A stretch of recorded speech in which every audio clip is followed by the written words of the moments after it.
Hello friends, in this video I am going to tell you how you can blur a face or an object using Canva. Right now, as you can see, we are into Canva and we have just selected a blank template. Now here we are going to add some image, right?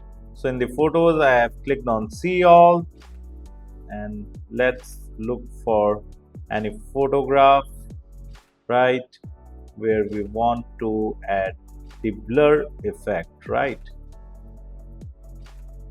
Let me look for couple photograph. Okay, I've selected this one. Now I just want to blur this face, right? So what I will do is I will first of all fit this image into the frame, right? Okay, it's done.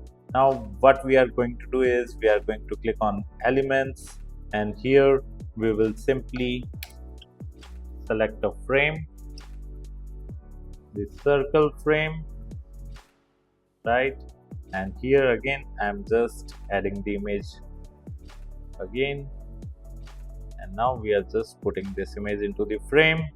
Now what we are going to do is we are going to increase its size, right?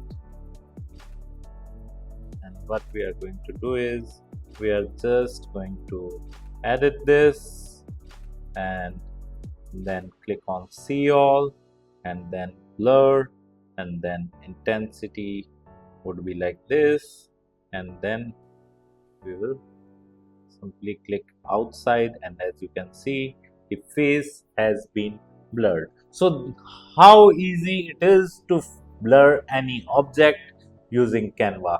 If you like this video, hit the like button and subscribe to our YouTube channel to watch more videos like this. Thank you. If you want to learn digital marketing for free, then subscribe Digital Bikana YouTube channel right now.